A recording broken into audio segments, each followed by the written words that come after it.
يا مساء السعادة والهنا والرضا وراحة البال، وحشتوني جدا من الفيديو اللي فات. هنعمل مع بعض ايه النهاردة؟ هنعمل البطاطا الحلوة بطريقة حماتي. البطاطا بالكريمة، حاجة كده مشبعة ومغذية، وكمان تدفي في الجو ده. بس قبل اي حاجة وقبل ما ابتدي معاكي الفيديو، اوعي تنسي اللايك والاشتراك في القناة علشان يوصلك كل جديد. هنحتاج لإيه النهاردة؟ هنحتاج لحوالي 2 كيلو من البطاطا الحلوة. هنغسلهم كويس ونقشرهم ونقطعهم بالشكل اللي انت شايفاه ده. طبعا مش محتاجين شكل معين، يعني ممكن ارفع او اتخن من اللي انا مقطعاه ده.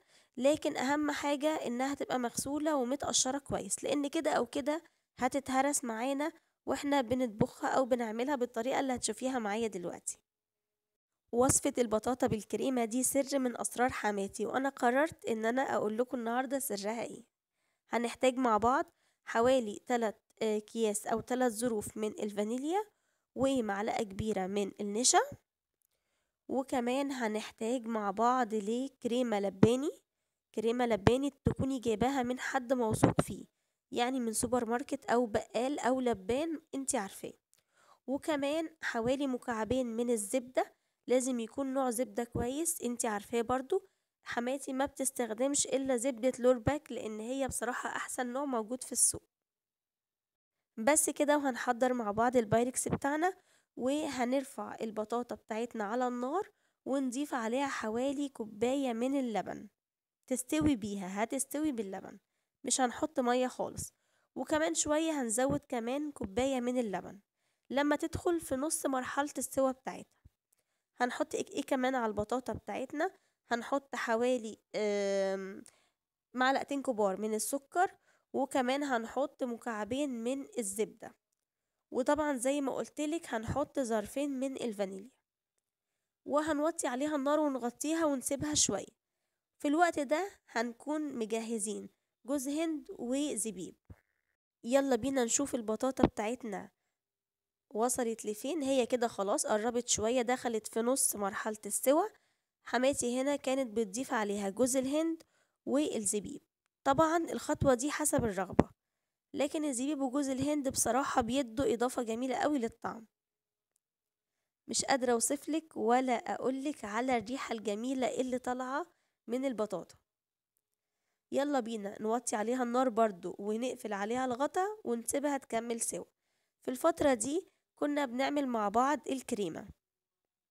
هنا حماتي حطت حوالي كوبايتين من اللبن، عليهم معلقة كبيرة من النشا، واديتهم تقليبة كده سريعة ورفعتهم على النار.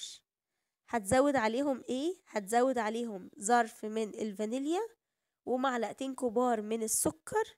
وبعد كده هتنزل بالكريمة اللباني اللي معانا. زي ما قلتلك الكريمة واللبن الحليب مش بيتجابوا من اي حد، لازم تبقي حد واثقة فيه.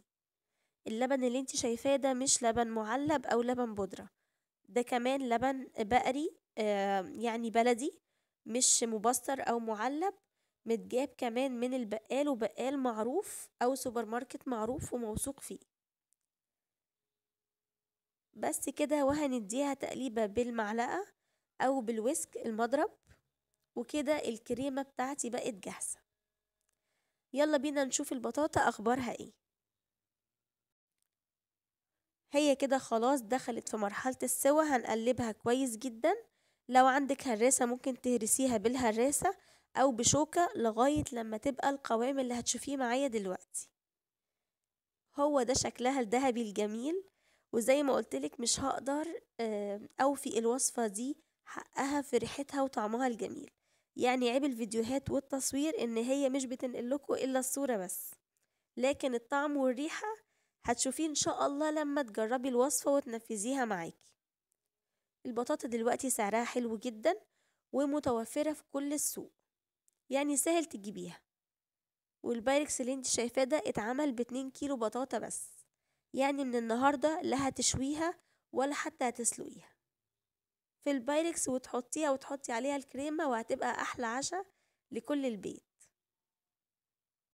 لو وصلتي معايا للمقطع ده اوعي تنسي اللايك. اللايك بيدعمني كتير وبيرفع الفيديو وبيعلي نسبة المشاهدة وبيخلي عيلتنا تكبر. يلا بينا نحط طبقة الكريمة. وبعد بقى ما حماتي تحط الكريمة هقولك على أكبر سر بيخلي وش الكريمة يحمر معاكي بسرعة ويديكي النتيجة اللي شفتيها معايا في المقدمة. كده تمام خلاص. بتفرد الكريمة على وش البطاطا، وبعد كده هتحط السر اللي قلتلك عليه، وهو ايه؟ رشة سكر.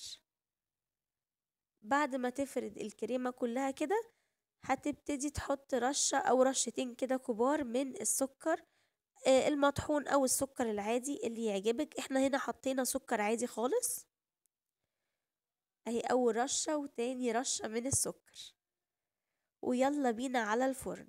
مش هنولع الفرن من تحت خالص لأن الوصفة أصلا مستوية. شغلت الشواية بس عليه وسيبنا الوش يحمر. ودي كانت النتيجة بتاعت وصفة النهاردة، البطاطا بالكريمة. انا منزلالك على المنتدى فوائد البطاطا، وكمان هحطلك في صندوق الوصف الفوائد بتاعة البطاطا للجسم وكمان للصحة. وبعد كده ان شاء الله بإذن الله اي فيديو هننزله هنكتب فوائد الوصفة على المنتدى علشان نعرف احنا بناكل ايه وجسمنا بياخد ايه من الاكل وبيستفيد ايه من الاكل اللي بنعمله، يعني مش مجرد اكل وخلاص. وهنا كانت البطاطا خلاص جاهزة على الأكل، لكن أنصحك نصيحة: اوعي تقطعيها أول ما تطلع من الفرن. هنا كانت ماسكة نفسها شوية، لكن المفروض كمان كنا نسيبها أكتر، بس بصراحة ما قدرناش نستنى أكتر من 10 دقايق، وقلنا لحماتي لأ خلاص قطعيها لنا بقى، مش قادرين نستنى من الريحة الجميلة. لكن المفروض تستنى حوالي ربع ساعة عشان تبقى ماسكة نفسها كده وتبقى كويسة معاكي في التقديم. ويا سلام عليها بقى مع كوباية شاي بالنعناع أو حتى شاي باللبن أو فنجان قهوة كده حلو على الصبح، لو باتت كمان هتبقى أحلى. وبالهنا والشفا على قلبك، ويا رب تجربيها وتقوليلي رأيك فيها. يا رب يكون فيديو النهاردة عجبك واستفدتي منه. اوعي تنسي اللايك والاشتراك في القناة علشان يوصلك كل جديد، وهستنى منك كومنت جميل يعرفني ان الوصفة عجبتك. باي باي.